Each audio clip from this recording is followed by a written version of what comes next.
Oke, selamat pagi. Bertemu kembali dengan saya Eko Aris dari Program Studi Teknologi Rekayasa Mekatronika, Fakultas Vokasi Universitas Sanata Dharma Yogyakarta. Nah, hari ini saya akan melanjutkan diskusi kita sebelumnya tentang logika dan sekuensial. Ya, karena ini sangat-sangat penting, ya, kompetensi sangat penting yang harus dikuasai oleh orang mekatronika, ya. Maka kita akan mencoba menggali lebih dalam bagaimana implementasi dari logika dan sekuensial yang sudah kita pelajari ke dalam sistem mekatronika kita. Oke, nah kita lihat di sini, ini adalah catatan yang kemarin tentang bagaimana program sekuensial itu dibuat. Nah, teman-teman kalau ingin melihat bagaimana sistemnya ini bekerja, dan kemarin sudah ada satu contoh untuk menghidupkan lampu secara sekuensial, bisa melihat di video saya yang ada di deskripsi ya di video ini. Nah, mungkin sebagai tambahan adalah di sini. Ini juga sebetulnya sistem ini sudah saya jelaskan ke dalam sistem banyak video saya yang sebelumnya, tapi akan lebih baik kalau ini saya jelaskan.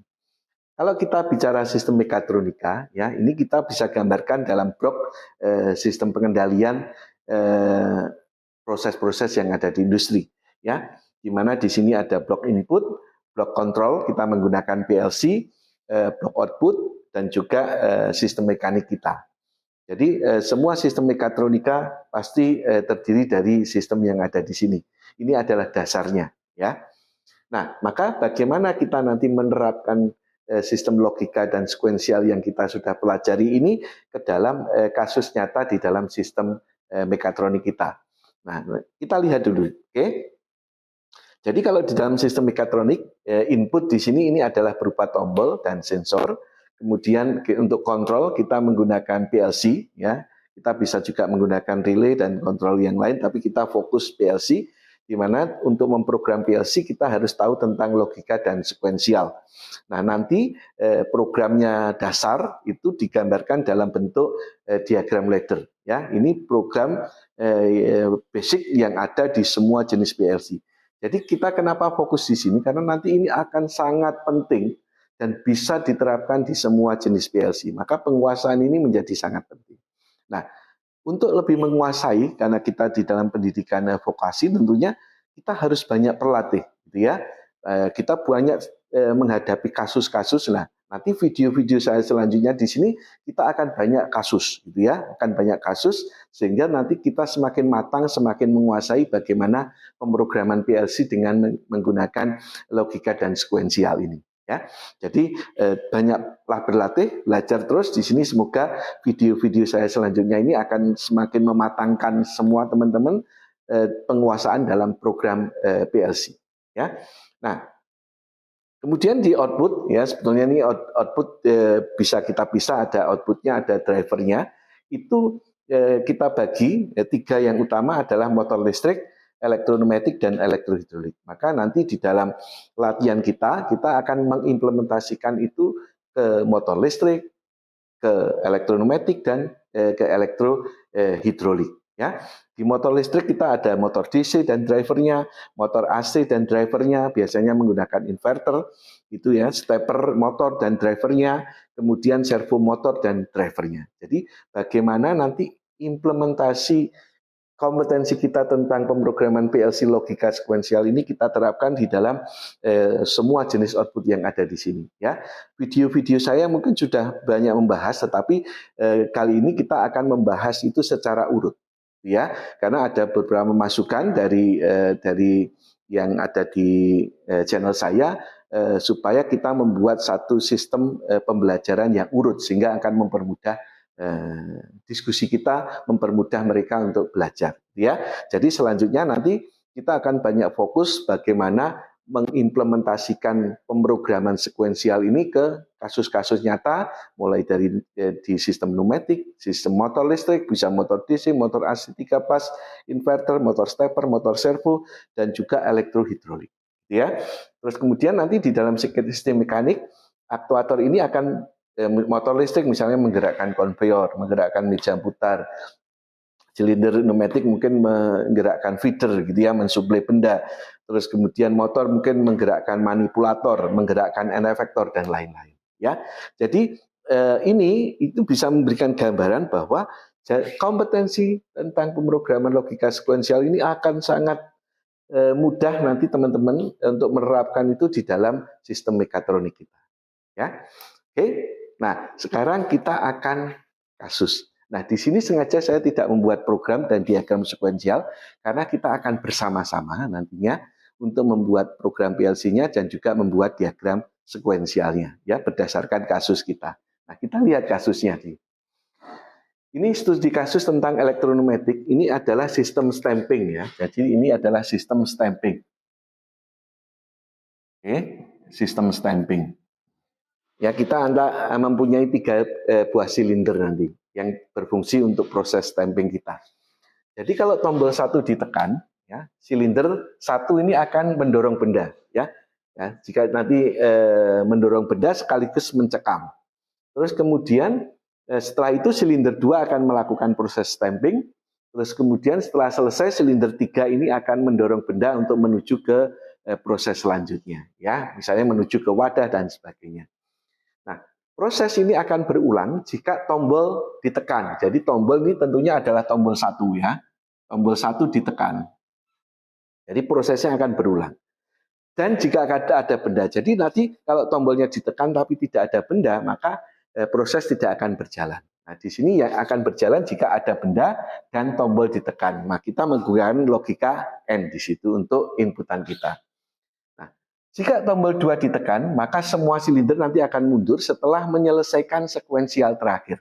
Jadi kalau sekuensialnya sedang jalan, kalau kita tekan stop, maka nanti setelah sekuensial terakhir, silindernya baru dia akan mundur. Jadi akan menyelesaikan sekuensialnya. Kira-kira seperti itu. Nah, di sini semua silinder adalah silinder kerja ganda. Nah, di sini berarti kemampuan kita dalam bidang mekatronika ya, selain nanti penguasaan kita dalam sekuensial di sini, kita harus tahu tentang sistem elektroneumatik karena kasusnya adalah elektroneumatik. Jadi tidak usah khawatir nanti elektroneumatik nanti dikendalikan PLC dengan cara yang sama gitu ya. Elektrohidrolik dikendalikan PLC dengan cara yang sama. Motor listrik dikendalikan PLC dengan cara yang sama yaitu dengan program sekuensial. Nanti ada tambahan-tambahan khusus spesifik misalnya untuk perintah-perintahnya yang kita gunakan.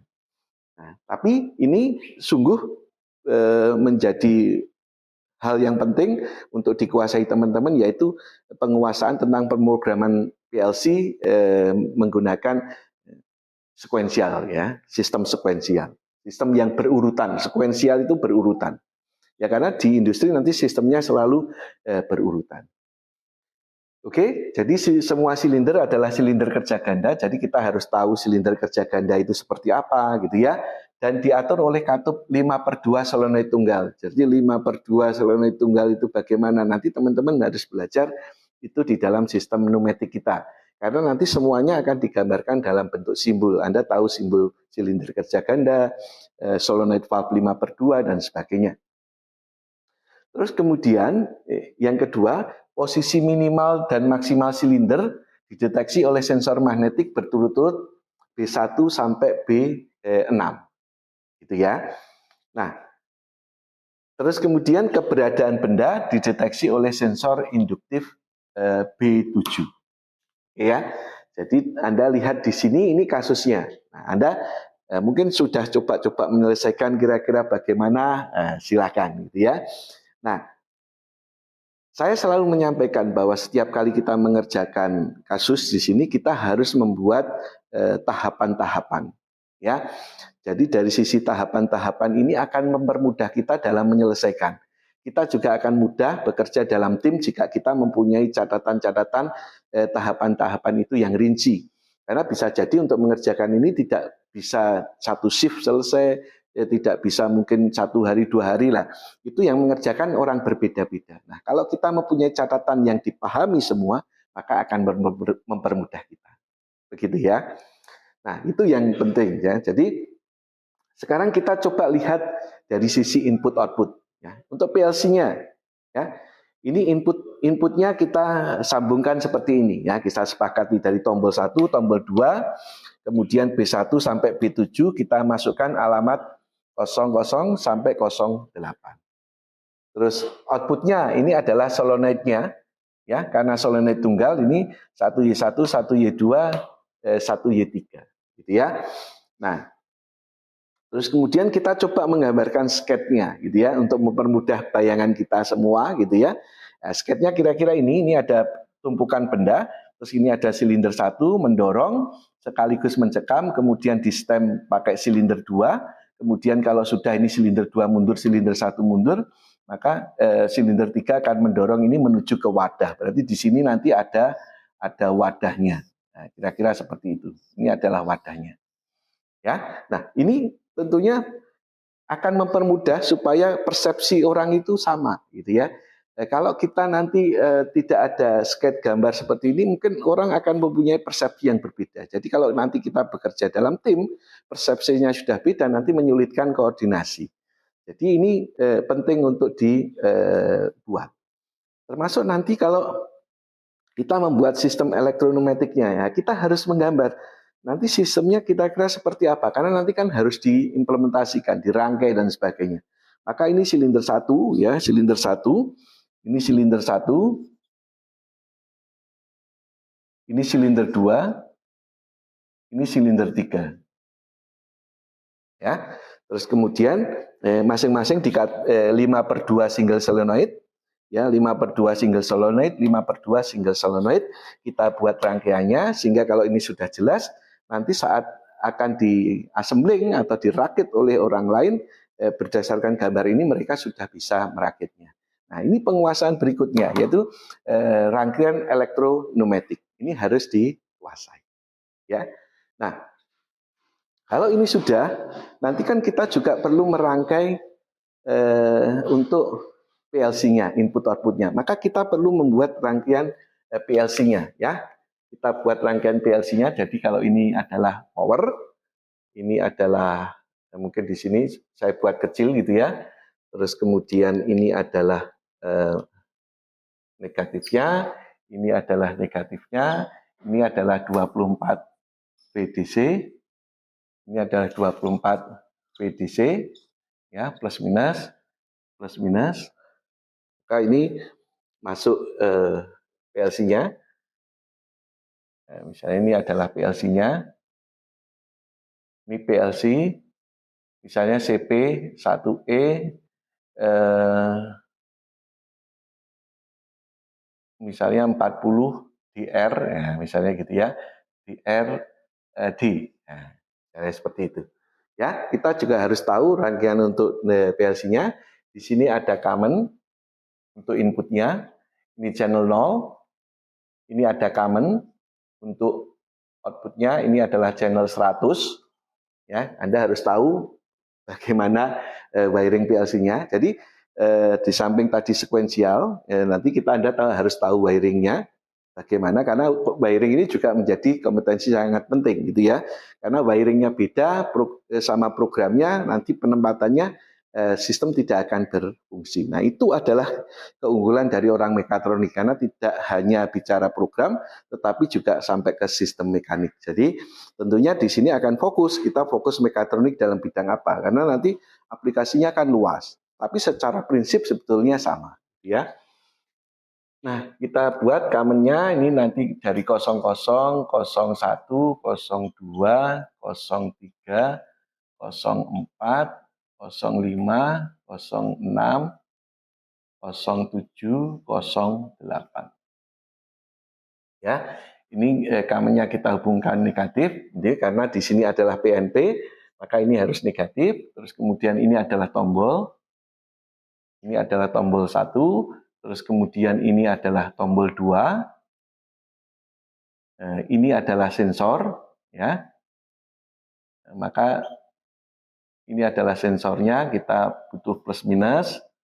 Terus kemudian ini adalah sensornya, ada 3 kabel. Ya, ini plus minus, ini adalah sensornya.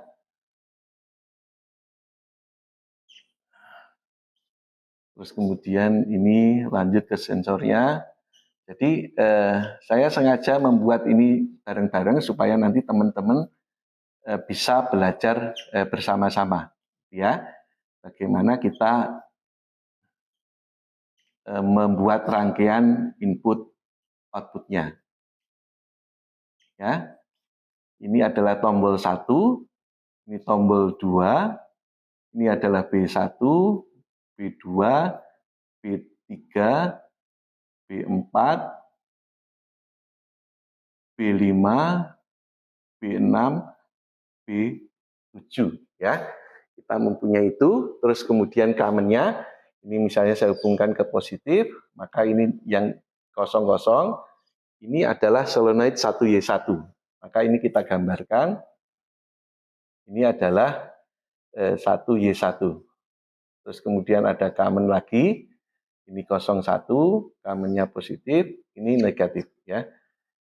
Ini adalah solenoid yang 2Y1, ya. Terus kemudian ini ada common lagi. Terus kemudian ini adalah 02. Nah, ini adalah solenoid 3Y1. Ya. Nah, ini adalah rangkaian untuk input outputnya. Terus kemudian, nah ini maka nanti saat merangkai ini sudah clear. Nah, sekarang kita fokus utama kita yaitu membuat diagram sekuensial dan programnya. Oke, mari kita bersama-sama. Anda lihat di sini bagaimana kita membuat diagram sekuensialnya. Ini adalah rangkaian input outputnya. Nah, sekarang kita mau diagram sekuensialnya. Ya, seperti basicnya yang ada di sini, maka kita pertama kali mengetik inputnya. Ya, inputnya apa? Tombol 1 ditekan dan di sini ada benda. Berarti